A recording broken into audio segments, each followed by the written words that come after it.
Alamin naman natin ang sitwasyon sa Loyola Memorial Park sa Marikina City.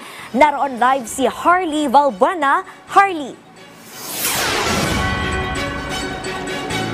Clazel, hindi alintana ang biglaang pagbuhos ng ulan kanina para sa mga bumibisita sa puntod ng kanilang mga namayapang mahal sa buhay dito sa Loyola Memorial Park sa Marikina City ngayong araw ng Undas.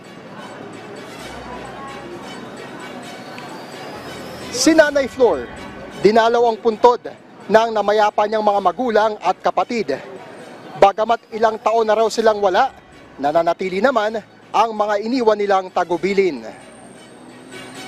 Naandun pa rin yung mga pangaral nila na kami magkakapatid, laging huwag mag-aaway, magkasundo-sundo dahil 7 kasi kami magkakapatid.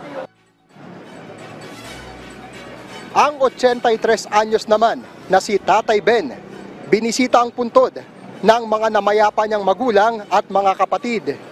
Biglang naging emosyonal si Tatay Ben dahil hindi niya mahanap ang loteng paglilibingan ng kanyang nakatatandang kapatid kapag ito ay pumanaw. I was inquiring about the location of the two lots that my sister sold to me. And I was told to go to Makati because nothing is buried there yet. Hanggang alas 12 ng tanghali ngayong November 1, mahigit 6,000 na ang dumating dito sa Loyola Memorial Park.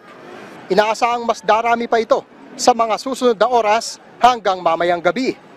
Kanina ay biglaang bumuhos ang ulan pero hindi ito alintana sa mga bumibisita dahil karamihan naman sa kanila ay nakasasakyan at pinapayagan itong ipasok sa loob ng sementeryo. Nakabantay naman ang mga tauhan ng Marikina City Police na sa ngayon ay wala pang naitatalang anumang malaking insidente. Nakaantabay din ang first aid station na sa ngayon ay wala pa ring nire-respondihang anumang seryosong kondisyon maliban lamang daw sa ilang nakaranas ng pagkahilo. Clazel, sa ngayon ay sinusubukan pa nating kunin ang panig ng pamunuan ng Loyola Memorial Park hinggil nga sa hinaing ng isang bumisita na hindi raw mahanap ang nabili niyang lote. Clazel? Maraming salamat, Harley Valbuena.